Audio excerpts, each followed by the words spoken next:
Welcome to GK current affairs point friends. I hope आप लोग अच्छे होंगे। तो जैसा कि आप लोगों का सुबह में टेस्ट होता है, तो आज का टेस्ट का विषय है ज्योग्राफी के क्वेश्चंस लाया हूँ 25 क्वेश्चंस।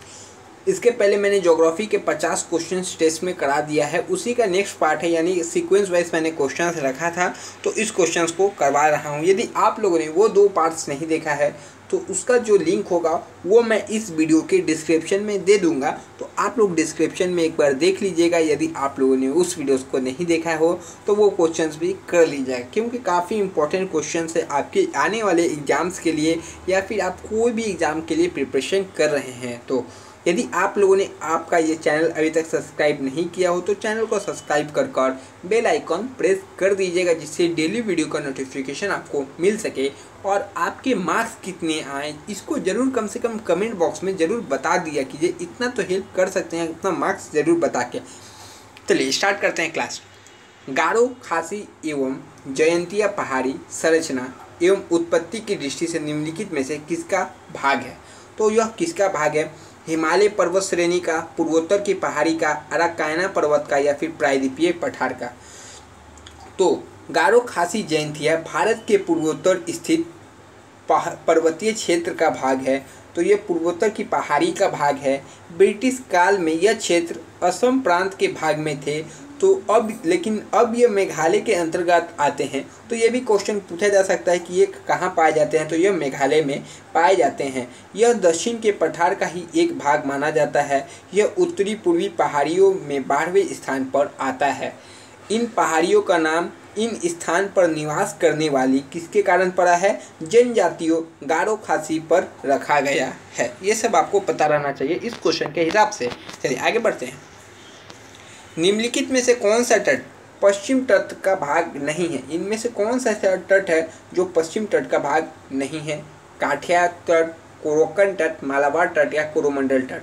तो देखिए, कोरोमंडल जो तट है ऑप्शन डी, वो तट भारतीय प्रायद्वीप का दक्षिणी पूर्वी तट रेखा को दिया गया नाम है, ना कि पश्चिमी तट रेखा का भाग नहीं। कौन सा है? दक्षिणी पूर्वी तट रेखा को। यह क्षेत्र चोल राजवंश द्वारा शासित रहा है। चोल क्षेत्र या मंडल को तमिल में चोल मंडलम कहते हैं। चलिए आगे बढ़ते हैं क्वेश्चन की तरफ। भारत का पूर्वी समुद्री तट किस नाम से जाना जाता है? तो भारत का जो पूर्वी समुद्री तट है वो किस नाम से जाना जाता है? ऑप्शन ए है डी, दीघा घाट, और 3 ऑप्शन दिखाई दे, कोरोमंडल तट, कोकण तट, या मालाबार तट। एक बार क्वेश्चन को और सुन लीजिए, भारत का पूर्वी समुद्र तट किस नाम से जाना जाता है? तो भारत का पूर्वी तट कोरोमंडल तट के नाम से जाना जाता है। नेक्स्ट क्वेश्चन की तरफ बढ़ते हैं। कोकण तट कहाँ से कहाँ तक विस्तृत है? तो कोकण जो तट है कहाँ से कहाँ तक विस्तृत है? गोवा से कोची, गोवा से दीव, गोवा से दमन, या गोवा से मुंबई? तो देखिए, कोकण तट कहाँ से कहाँ तक विस्तृत है? तो कोकण तट जो है गोवा से दमन तक विस्तृत है। कोकण जो है तटीय मैदान उत्तर में दमन तथा दक्षिण में गोवा के बीच पश्चिमी तटीय मैदान में है। यह मैदान ऊर्ध्वाधर गति के परिणाम स्वरूप जलमग्न तट का उदाहरण है। सामान्यतः यह तट कटा फटा है। यहाँ का तटीय निम्न भूमि प्रमुख रूप से असमान है, मतलब यहाँ की भूमि समान नहीं है, समतल नहीं है। नेक्स्ट क्वेश्चन की तरफ बढ़ते हैं। लक्षद्वीप समूह के द्वीपों की उत्पत्ति निम्नलिखित में से किस प्रकार हुई है? तो लक्षद्वीप में द्वीपों की जो उत्पत्ति हुई है किस प्रकार हुई है? पहला ऑप्शन देखिए, ज्वालामुखी उत्पत्ति से, या फिर मृदा निक्षेपण से, प्रवाल उत्पत्ति से, या इनमें से कोई नहीं। तो लक्षद्वीप समूह के द्वीपों की उत्पत्ति प्रवाल उत्पत्ति से हुई है। लक्षद्वीप समूह की उत्पत्ति प्राचीन काल में हुए ज्वालामुखीय विस्फोट से निकलने वाले लावे से हुई है। यह भारत की मुख्य भूमि से 400 किलोमीटर दूर पूर्व पश्चिम दिशा में अरब सागर में स्थित है। लक्षद्वीप समूह में कुल कितने द्वीप है याद है आपको? नहीं पता है तो याद रखिए 36 द्वीप है, परंतु जो अभी उसमें जीवन संभव है वह कितने में संभव है? 7 ही जन जीवन उसमें है। देशी पर्यटकों को 6 द्वीप पर जाने की अनुमति है। कौन सी 6 द्वीप पर जाने की अनुमति है ये आपको मैं कभी बाद में ज़रूर बताऊंगा। जबकि विदेशी पर्यटकों को जो है 2 ही द्वीप पर जा सकते हैं। वो याद रखिए, अगाती व बंगाराम पर जाने की अनुमति है यदि कोई विदेशी व्यक्ति घूमना चाहे तो। यदि भारत के व्यक्ति चाहे तो 6 द्वीपों पर जा सकते हैं। नेक्स्ट चलते हैं। आई थिंक एक द्वीप पे भारत के आदमी नहीं जा सकते, हो सकता है वो आदिवासियों का द्वीप हो। नेक्स्ट है, भारतीय क्षेत्र में स्थित 2 ज्वालामुखी द्वीप है, वो कौन से हैं? कवारती एवं न्यू म्यूर, पंबन एवं बैरन, बैरन एवं नारकोडम, ग्रेट अंडमान एवं लिटिल अंडमान। तो भारतीय क्षेत्र में बैरन द्वीप अंडमान द्वीपों की सबसे पूर्वी द्वीप है। ठीक है, कौन कौन से हैं? बैरन एवं नारकोडम है। बैरन द्वीप कहाँ है? अंडमान द्वीपों में सबसे पूर्वी द्वीप है। ठीक है, ये भारत ही नहीं अपितु दक्षिण एशिया का एकमात्र सक्रिय ज्वालामुखी है। ज्वालामुखी हर किसी पहाड़ से नहीं निकलते हैं, ये ज़्यादातर वहाँ पाए जाते हैं जहाँ टेक्टोनिक प्लाटो में तनाव हो या फिर पृथ्वी का भीतरी भाग बहुत गर्म हो। भारत में स्थित दूसरे ज्वालामुखी का जो नाम है वह नारकोडम है, जो कि नारकोडम द्वीप पर स्थित है। यह एक निष्क्रिय ज्वालामुखी है। निष्क्रिय ज्वालामुखी का अर्थ क्या होता है? जो पिछले 200 सालों में कभी सक्रिय नहीं हुआ है, परंतु भविष्य में हो सकता है सक्रिय। चलिए आगे बढ़ते हैं। ये सब नॉलेज आपको जानना चाहिए, इसलिए मैं बता देता हूँ। न्यू म्यूर द्वीप कहाँ पर स्थित है? अरब सागर में, मन्नार की खाड़ी में, बंगाल की खाड़ी में या अंडमान सागर में। तो न्यू म्यूर द्वीप जो है बंगाल की खाड़ी में स्थित न्यू म्यूर द्वीप नामक छोटा सा द्वीप है। पूरी तरह जलमग्न हो चुका है, यानी जल भर चुका है, जिसने इस आशंका को फिर से जन्म दे दिया है कि समुद्र जल स्तर बढ़ने से एक दिन कहीं मॉरिशस, लक्षद्वीप और अंडमान द्वीप समूह ही नहीं, श्रीलंका और बांग्लादेश जैसे मुल्कों का भी अस्तित्व समाप्त ना हो जाए। ये भी हो सकता है, इसकी कोई गारंटी नहीं है। न्यू म्यूर जो द्वीप है, ये जो द्वीप है ना, ये पूरा जलमग्न हो गई है। अब खतरा हो सकता है कभी ना कभी पृथ्वी की ऐसा कुछ कायाकल्प देखना पड़े। हो सकता है कि मॉरिशस, लक्षद्वीप, अंडमान द्वीप समूह भी कभी जलमग्न ना हो जाए। भगवान करे ऐसा कभी ना हो। चलिए आगे बढ़ते हैं। निम्नलिखित में से कौन सा एक द्वीप है? तो कौन सा एक द्वीप है? दमन, दीव या पौंडीचेरी? चौथा ऑप्शन है नन ऑफ दिस। आप लोग चौथा ऑप्शन रख लीजिए। चलिए, कौन सा एक द्वीप है? तो दीव जो है एक द्वीप है। दीव है अपने खूबसूरत सी बीच के लिए, चर्च और नेचुरल ब्यूटी के लिए दुनिया भर में पॉपुलर है। अरब सागर में एक द्वीप के रूप में यह बसा है। टूरिस्ट प्लेस गुजरात के एक छोर में स्थित है। कहाँ स्थित है? गुजरात के एक छोर में। चलिए आगे बढ़ते हैं। नेक्स्ट क्वेश्चन है, स्वतंत्रता से पूर्व कौन सा भारतीय क्षेत्र काला पानी के नाम से जाना जाता था? लक्षद्वीप समूह, अंडमान निकोबार द्वीप समूह, दीव या अलिया बेट व खादिया बेट? तो देखिए, अंडमान जो द्वीप समूह है, निकोबार द्वीप समूह पर बनी जेल में आज भी काला पानी की दर्दनाक दास्तां गुजरती रहती है। मतलब जो है, काला पानी के नाम से अंडमान निकोबार द्वीप समूह जाना जाता है। वहाँ एक जेल था, आज यह राष्ट्रीय स्मारक है। मतलब आज उस जेल को राष्ट्रीय स्मारक के रूप में है। लेकिन बटुकेश्वर दत्त और वीर सावरकर जैसे अनेक सैनिकों की दर्द की कहानी आज भी यह जेल सुनाती है। चलिए, इसीलिए इसको काला पानी के नाम से जाना जाता था। आगे चलिए। लक्षद्वीप समूह में स्थित है अरब सागर, बंगाल की खाड़ी, हिंद महासागर या इनमें से कोई नहीं? तो लक्षद्वीप में स्थित है कौन सा? अरब सागर जो है लक्षद्वीप में स्थित है। भारत के दक्षिणी पश्चिम में अरब सागर में स्थित यह भारतीय द्वीप समूह है। और इसकी राजधानी क्या है आपको पता है? लक्षद्वीप की राजधानी यदि आपको पता हो तो कमेंट बॉक्स में ज़रूर बताएं। अभी से कितना बार इसको मैंने पढ़ा चुका हूँ। नेक्स्ट आगे, दीव जो स्थित है कहाँ स्थित है? कच्छ की खाड़ी, खंभात की खाड़ी, मन्नार की खाड़ी या फिर बंगाल की खाड़ी? चलिए इस क्वेश्चन का सही जवाब आपको देना है। दीव जो स्थित है यह खंभात की खाड़ी में स्थित है। खंभात की खाड़ी दमन और दीव के समीप मुहाने पर 190 किलोमीटर चौड़ी है, लेकिन तेजी से 24 किलोमीटर तक सक्रिय हो जाती है। यह खाड़ी साबरमती, माही, नर्मदा और ताप्ती सहित कई नदियों को अपने में समाहित करती है। कौन सी? खंभात की खाड़ी। चलिए आगे बढ़ते हैं।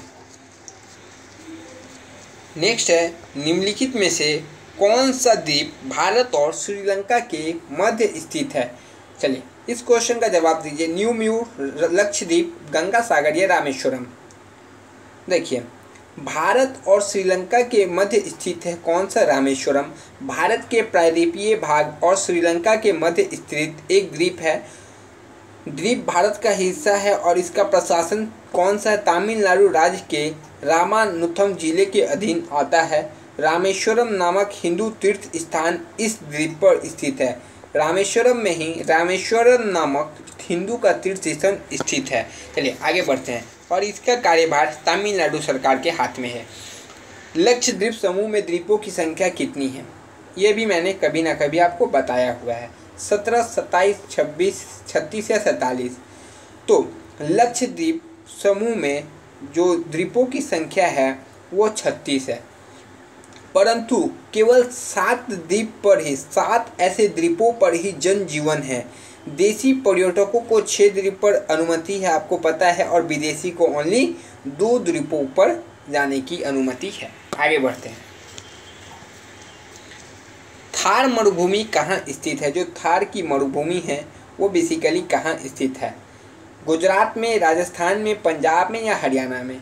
तो थार की जो मरुभूमि है वो राजस्थान में स्थित है। भारतीय थार मरुस्थल राजस्थान में अरावली पर्वत के पश्चिम में अवस्थित गर्म मरुस्थल है। थार मरुस्थल में वार्षिक वर्षा 25 सेंटीमीटर से भी कम होती है, इसीलिए यहाँ शुष्क जलवायु व नाम मात्र की प्राकृतिक वनस्पति पाई जाती है। नेक्स्ट है, दक्षिण गंगोत्री क्या है? तो ये क्वेश्चन कराया हुआ है। प्रायद्वीपीय भारत की एक नदी है। भारतीय नौसेना का एक युद्धपूर्व जलपोत है। उत्तरी ध्रुव में स्थापित भारतीय वैज्ञानिक अनुसंधान केंद्र है। यह अंटार्कटिका में स्थापित भारतीय वैज्ञानिक अनुसंधान केंद्र है। तो दक्षिण गंगोत्री अंटार्कटिक महाद्वीप में भारत का पहला स्टेशन है, जो तत्कालीन प्रधानमंत्री श्रीमती इंदिरा गांधी द्वारा भारतीय विज्ञान को बढ़ावा देने के लिए एक ध्रुवीय अनुसंधान में 1984 ईस्वी में स्थापित की गई थी। याद रखिए, यह एक अंटार्कटिका में स्थापित भारतीय वैज्ञानिक अनुसंधान केंद्र है। चलिए आगे की क्वेश्चन आपको अच्छा लग रहा हो तो वीडियो को जरूर लाइक कीजिएगा। वर्तमान में भारत के किस स्थान को सफ़ेद पानी के नाम से जाना जाता है? चलिए, पहला ऑप्शन है लेह, दूसरा है लद्दाख, तीसरा और चौथा ऑप्शन आप लोगों को दिखाया जा रहा है कारगिल या सियाचिन। तो किस स्थान को सफ़ेद पानी के नाम से जाना जाता है? तो सियाचिन को सफ़ेद पानी के नाम से जाना जाता है। सियाचिन समुद्र तल से करीब 5753 मीटर ऊंचाई पर स्थित है। कश्मीर क्षेत्र में स्थित इस ग्लेशियर पर भारत और पाकिस्तान के बीच विवाद तो है, आपको भी पता है। हैदराबाद का जुड़वा नगर है। तो यह मैंने कल शायद महाकुंभ में कराया था। निजामाबाद, सिकंदराबाद, आसिफाबाद या आदिलाबाद। तो याद रखिए, महाकुंभ ऐसा सीरीज है कि उसके बाहर से क्वेश्चन आना मुश्किल है आपके जीके में, तो वो क्वेश्चन आपको तैयार कर लेना है सारे को। तो हैदराबाद का जुड़वा नगर है सिकंदराबाद। कौन सा? सिकंदराबाद। सिकंदराबाद को हैदराबाद का जुड़वा शहर के रूप में भी जाना जाता है, जिसकी स्थापना हुई थी 1806 ईस्वी में की गई थी। सिकंदराबाद शहर का नाम सिकंदर शाह के नाम पर रखा गया था, जो हैदराबाद के तीसरे निजाम थे। हैदराबाद के कितने निजाम थे? तीसरे निजाम थे। चलिए आगे बढ़ते हैं नेक्स्ट क्वेश्चन की तरफ। नेक्स्ट क्वेश्चन देखिए, कोची का जुड़वा नगर है एर्नाकुलम, एलवाई, एमपी या कोट्टयम। तो कोची का जो जुड़वा नगर है उसका बेसिकली नाम है एर्नाकुलम।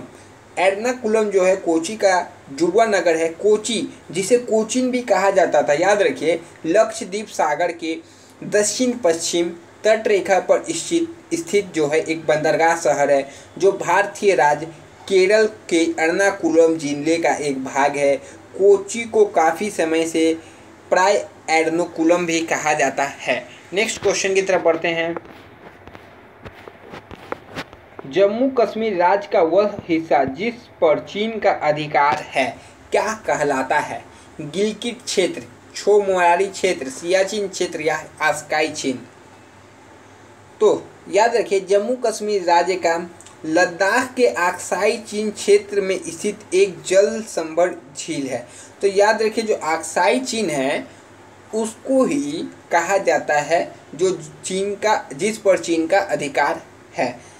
तो आक्साई चीन क्षेत्र में स्थित एक जल संभर झील है। इस इलाके को भारत अपने जम्मू कश्मीर राज्य का अभिन्न अंग मानता है, लेकिन इस पर चीन जो है, चीन का नियंत्रण है, जो इसे शिजियांग प्रांत का खोतान विभाग के रूप से प्रशासित करती है। तो चीन का काम ही क्या है, दूसरे देशों के छोटे छोटे ज़मीन के हिस्सों को वो क्या करता है, ले लेता है। क्या करता है, उसके जो बेसिक रोल मॉडल है क्या करते हैं, देखिए, वो जैसे कोई भी देश का इतना छोटा भाग काट लेता है, मतलब इतने छोटे छोटे भाग पे दखल करते जाता है। याद रखिए, समझिए सीमा के साथ इतने बड़ा सीमा जुड़ा है, तो वो इतना लेता है, तो सोचता है इस थोड़े से जगह के लिए कोई भी सेना उस पर मतलब युद्ध नहीं कर सकती है। ये सही भी बात है। याद रखिए, आपके पास इतने बड़ा क्षेत्र पर विवाद है, बट थोड़े से यदि कोई यहाँ तक आ जाए तो इसको लेके ना कोई विवाद नहीं करता है। थोड़े दिन के बाद ही चीन इस सीमा को अपने अधीन कर लेता है। तो यह चीन का जो एक नापाक साजिश है, जो कि इसको भारत कभी कामयाब अब होने वाला नहीं है। हमारा जो है अब देश एक बहुत ही अच्छे नेता और बहुत ही अच्छे आदमी के हाथ में है। तो इसका आंसर आक्साई चीन है। चलिए नेक्स्ट क्वेश्चन की तरफ चलते हैं। भारत का एकमात्र शीत मरुस्थल है, तो भारत का जो एकमात्र शीत मरुस्थल है वह लद्दाख या पूर्वी कामेंग है। तो याद रखिए, भारत का एकमात्र शीत मरुस्थल लद्दाख है। यह भारत का एकमात्र है। यह एक संरक्षित एरिया है। इस तरह के संरक्षित शीत मरुस्थल विश्व भर में 120 देशों में है। 120 देशों में 669 क्षेत्र हैं ऐसे। नेक्स्ट क्वेश्चन की तरफ बढ़ते हैं। भारत का क्षेत्रफल कितना है? तो ये आपको याद रखना चाहिए बेसिकली इस क्वेश्चन को। तो भारत का क्षेत्रफल जो है वह 32,87,263 वर्ग किलोमीटर है। याद रखिए, यदि आपको याद नहीं आ रहा एग्जाम में तो इसके पहले 3 आता है, लास्ट में 3 आता है, दोनों तरफ 3-3 जरूर आते हैं, याद रखिएगा। नेक्स्ट क्वेश्चन की तरफ बढ़ते हैं। वर्तमान समय में भारत का जो क्षेत्रफल है उतना है, और उत्तर से दक्षिण में कितनी है? उत्तर से दक्षिण में जो है 3244 है ना, आई थिंक, और जो पूर्व से पश्चिम में 2933 है। क्या यह डेटा मैंने सही बताया? जरूर कमेंट में बताइएगा, गलत हो तो सही बता दीजिएगा। नेक्स्ट क्वेश्चन की तरफ बढ़ते हैं। भारतीय उप महाद्वीप मूलतः एक विशाल भूखंड है, भूखंड का भाग है जिसे कहा जाता है। देखिए, ये तो आईएएस में क्वेश्चन आ चुका है। क्या आप लोग ये जवाब दे सकते हैं? जुरासिक भूखंड, आर्यवर्त, इंडियाना या गोंडवाना लैंड? उप महाद्वीप एक विशाल भूखंड का भाग है जिसे कहा जाता है क्या? जिसे गोंडवाना लैंड कहा जाता है। याद रखिए, क्या गोंडवाना लैंड कहा जाता है। नेक्स्ट क्वेश्चन की तरफ बढ़ते हैं। निम्न नगरों में से कौन सा भारतीय राज्य कर्क रेखा के उत्तर में स्थित है? कर्क रेखा के उत्तर में स्थित है। याद रखिए, आपके एग्जाम्स में इतना हार्ड क्वेश्चन नहीं आएगा, क्योंकि देखिए वो सिर्फ पूछेगा आपके एग्जाम्स में तो कर्क रेखा में स्थित राज्य कौन कौन से हैं, तो वो आप कमेंट बॉक्स में बता दें। मणिपुर, मिजोरम, झारखंड या त्रिपुरा? तो मणिपुर भारत का एक पूर्वोत्तर राज्य है जो कर्क रेखा के उत्तर में स्थित है। इसकी राजधानी क्या है? इसकी राजधानी याद रखिए इम्फाल है। नेक्स्ट क्वेश्चन की तरफ बढ़ते हैं। यह क्वेश्चन का लेवल बहुत ज़्यादा हाई है, आपके एग्जाम्स में नहीं आने वाला है। निम्नलिखित में से कौन सा नगर कर्क रेखा के निकटतम दूरी पर स्थित है? देखिए, ये बोल रहा है निम्नलिखित में से अगरतला, गांधीनगर, जबलपुर या उज्जैन। तो अगरतला है, जो कर्क रेखा के निकटतम दूरी पर स्थित है। तो ये भी आपके एग्जाम्स में आने वाले क्वेश्चन नहीं है।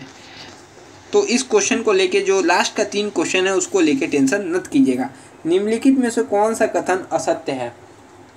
भारत पूर्णतः उत्तरी गोलार्ध में स्थित है। भारत की आकृति चतुष्कोणीय है। क्षेत्रफल की दृष्टि से भारत विश्व के 7वें और जनसंख्या की स्थिति से दूसरे स्थान पर है। तो कौन सा बात सही है? तीनों देख लीजिए। भारत पूर्णतः उत्तरी गोलार्ध में स्थित है। भारत की आकृति चतुष्कोणीय है। क्षेत्रफल की दृष्टि से भारत विश्व के 7वें और जनसंख्या की दृष्टि से दूसरे स्थान पर है। ऑप्शन डी क्या होगा? यह सभी। यह सभी। तो कौन सा सही जवाब होगा? तो इसका सही जवाब होगा यह सभी। वो जो कथन है वो एकदम सत्य है। भारत की आकृति चतुष्कोणीय है। क्षेत्रफल की दृष्टि में 7वें और जनसंख्या की दृष्टि से दूसरे स्थान पर है और भारत उत्तरी गोलार्ध में भी स्थित है। तो आज का ये टेस्ट आप लोगों का ख़त्म हो गया।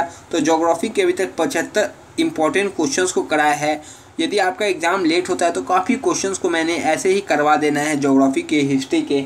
तो यदि आप लोगों ने अभी तक चैनल को सब्सक्राइब नहीं किया तो चैनल को सब्सक्राइब आपको करना है। आप अपने फ्रेंड्स को बताइएगा चैनल के बारे में। इतना आपको करना है, ग्रो कराने में आपको हेल्प करना है चैनल को। तब तक के लिए जय हिंद फ्रेंड। नेक्स्ट वीडियो में आपसे मिलते हैं। वीडियो कैसा लगा और आपके कितने मार्क्स आए, मार्क्स जरूर कमेंट कीजिएगा। उससे मुझे पता चलता है कि आप लोगों का नॉलेज कितना है। जय हिंद। नेक्स्ट वीडियो में मिलते हैं।